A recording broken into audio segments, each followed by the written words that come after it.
আসসালামু আলাইকুম এভরিওয়ান, সবাই কেমন আছেন? আমরা কিন্তু চলে যাচ্ছি বিদেশে।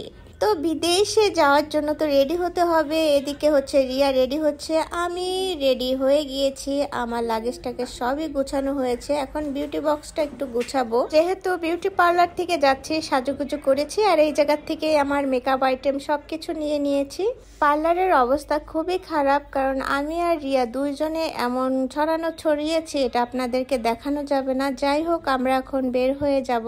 যেহেতু আমরা বিদেশে যাব, তো আমাদের তো আগে বিমান পর্যন্ত পৌঁছাতে হবে, তাই না? মাদারীপুরে তো আর বিমানবন্দর নেই, এজন্য আমাদের ঢাকাতেই যেতে হচ্ছে। তো হঠাৎ করেই রিয়ার কাছে বিমানবন্দর থেকে কল এসেছিল, সেটা আপনাদের কাছে একটু পরেই শেয়ার করি। এদিকে দেখেন, একজন ভিক্ষুক রিয়ার কাছে হচ্ছে টাকা চাচ্ছে, কিন্তু ও টাকা দিচ্ছে না, উল্টা ভিক্ষুকের কাছে ও ভিক্ষা চাচ্ছে। এটা কি ঠিক করেছে ও?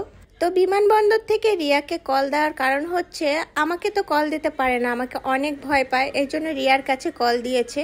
আমাকে ওই নিউজটা বললে তো আমি ওদের উপরে খুব ক্ষেপে যাব, এই জন্য মূলত আমাকে কিছু জানায়নি। তো বিষয়টা আপনাদের সাথে শেয়ার করাই যায়।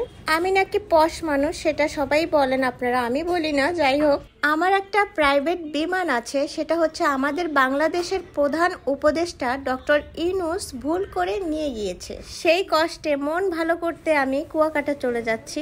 যাই হোক বন্ধুরা, অনেক দুষ্টামি ফাইজলামি মজা করলাম।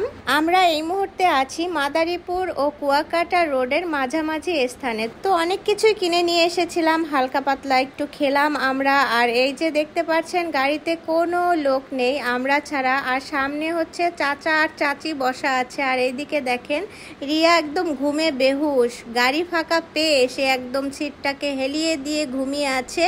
আর ওই যে হচ্ছে চাচা আর চাচি বসা, ছাড়া কেউই নেই গাড়িতে। আমরা কুয়াকাটার কাছাকাছি চলে এসেছি। তো আমরা কুয়াকাটা বাস স্ট্যান্ডে চলে এসেছি। এখন আমরা বাসের থেকে নামছি, আর সুপারভাইজার হেল্পারের সাথে রায়ানের খুব খাতির হয়ে গিয়েছিল অল্প কিছুক্ষণের ভিতরেই। তো রায়ানকে সুপারভাইজার ভাই ও হেল্পার ভাই আদর করছিল আর আমাদেরকে বিদায় দিচ্ছিল। যাই হোক, আমাদের হোটেলে পৌঁছানোর জন্য আমরা একটা ভ্যান ঠিক করে নিলাম। আর এই যে রিয়া হাই হ্যালো দিচ্ছে, রায়ানও খুব খুশি। আমাদের খুব বেশি দেরি হয়েছিল না, আমরা 9:30টার ভিতরে কুয়াকাটা পৌঁছে গিয়েছিলাম। আর এই যে দেখতে পাচ্ছেন, আমরা হোটেলে চলে এসেছি। তো আমি ডাবল রুম নিয়েছিলাম। রায়ান তো রিয়ার পাশে ঘুমাবেই না, দুইজনের সাপার বেজি সবসময় লেগে থাকে। রায়ান ঘুমাবে হচ্ছে এসি রুমে, ওর কথা একটাই, আর রিয়াকে বলতেছিল তুই ঘুমাবি নন এসি রুমে। তো কথা বলতে বলতে পুরো 2টা রুমই আপনাদেরকে ঘুরিয়ে দেখালাম। আর এই মুহূর্তে রিয়া হচ্ছে ব্যালকনিতে দাঁড়িয়ে আছে, ও যেন কি ভাবছিল, আর আমিও পিছন থেকে ওর ভিডিওগুলো নিয়ে নিলাম। আর এইদিকে রায়ানকে খেপানোর জন্য ও নাচানাচি করতেছে আর বলতেছে তোমার রুমে এসি আছে তো কি হয়েছে, আমার রুমে টিভি আছে, দেখো আমি কি সুন্দর করে ড্যান্স দিচ্ছি, তুমি খালি দেখো। আনন্দে সে নাচছে আর রায়ানকে খেপাচ্ছে। তো হোটেলে আমাদের লাগেজ টাগেজ সব কিছু রেখে আমরা একটু ফ্রেশ হয়েই হোটেল থেকে বের হয়ে পড়লাম। আর রায়ান হোটেলের সামনে একটু মজা করতেছে। রায়ান বাবাটার নাকি খুব ভালো লাগতেছে, এখন বিচে যাবে, সে খেলনা কিনবে, তার একটাই কথা, তাকে খেলনা কিনে দিতে হবে। একলা জীবনটা অনেক ভালো আমি মনে করি, যদি তোর ডাক শুনে কেউ না আসে তবে একলা চলো রে। এই একলা চলার জন্যই আমি চলে এসেছি কুয়াকাটায়। রাত 2টা পর্যন্ত বিচে ছিলাম, আর সেখান থেকে চলে আসলাম হোটেলে। আর রিয়া আর আমি আয়নার সামনে বসে একটু ভিডিও করছিলাম।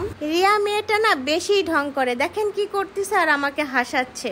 যাই হোক, ভিডিওটি সবার কাছে কেমন লেগেছে কমেন্টে জানাবেন। তো আমাদের ভিডিওটি এখানেই শেষ করছি। ভালো লেগে থাকলে লাইক কমেন্ট শেয়ার করবেন। সবাই ভালো থাকবেন, সুস্থ থাকবেন। আল্লাহ হাফেজ।